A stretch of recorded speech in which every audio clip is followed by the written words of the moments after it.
What if I told you that the reason your affirmations aren't working has nothing to do with the affirmations themselves?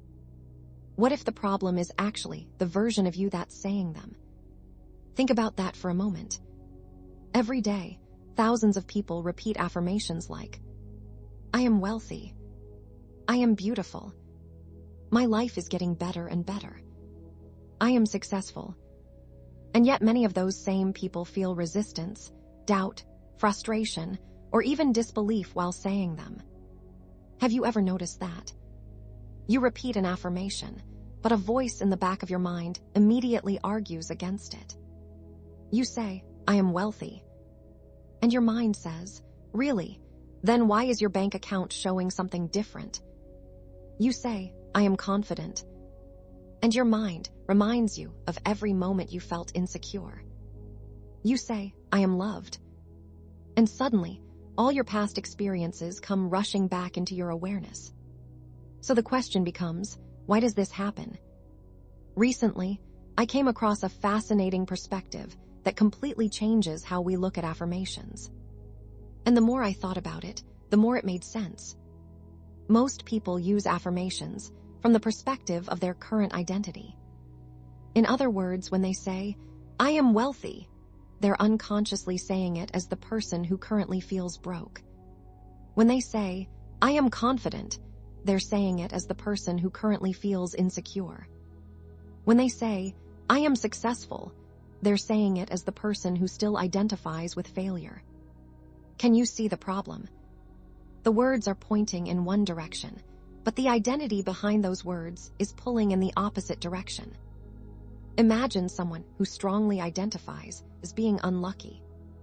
If they suddenly start affirming, I am lucky, their mind may interpret it as, I, an unlucky person, am lucky.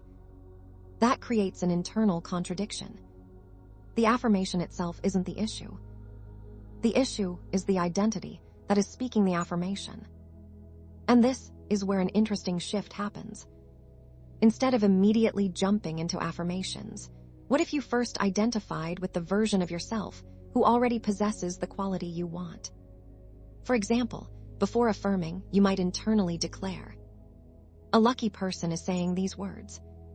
Or, a successful person is thinking these thoughts. Or, a wealthy person is speaking right now. Notice what happens. You've subtly shifted your identity before the affirmation even begins. Now when you say, I am blessed. My life is amazing. Everything always works out for me. You're not saying those words from your old self-concept. You're saying them from the perspective of the person who already embodies those qualities. The affirmations remain exactly the same. The desired outcome remains exactly the same. But the state from which you're affirming has changed completely. And for many people, this significantly reduces resistance. Why? Because the mind is no longer trying to force a new belief onto an identity that rejects it. Instead, you've temporarily stepped into a new identity first, and then spoken from that identity. Think about actors for a moment. When an actor plays a role, they don't constantly remind themselves that they're pretending. For a period of time, they immerse themselves in the character. They think like the character. They move like the character. They speak like the character. And because they enter the state first, the words naturally follow. Manifestation works in a surprisingly similar way. Your state determines how your words are received internally. The same affirmations spoken from two different states can feel completely different. One feels forced. The other feels natural. One creates resistance. The other creates acceptance. This idea also aligns closely with what Neville Goddard taught throughout his work. Neville repeatedly emphasized the importance of assuming the feeling of the wish fulfilled. Not wishing for it. Not hoping for it. Not trying to get it.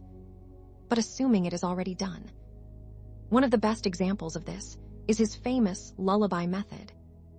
In this technique, Neville encouraged people to enter the state of the wish fulfilled before repeating affirmations.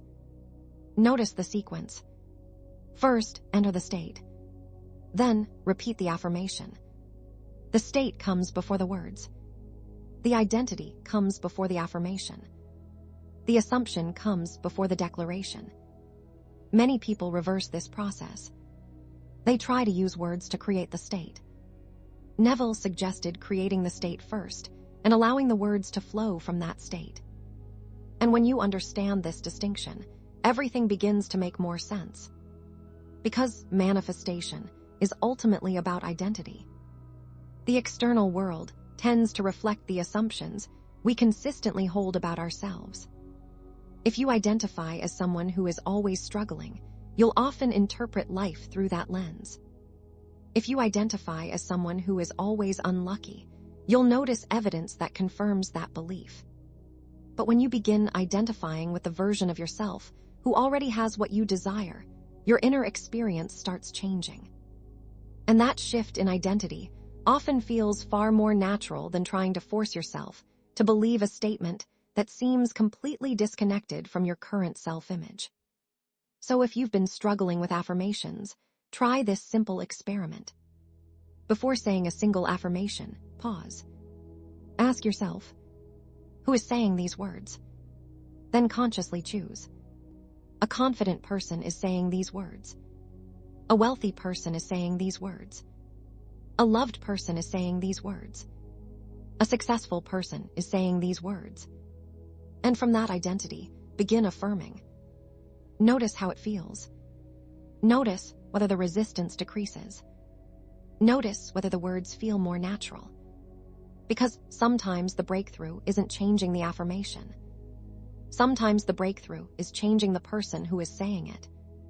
If this perspective resonated with you, make sure you subscribe and turn on notifications, because this channel is dedicated to helping you understand manifestation, self-concept, Neville Goddard's teachings, and the deeper principles that actually create lasting results.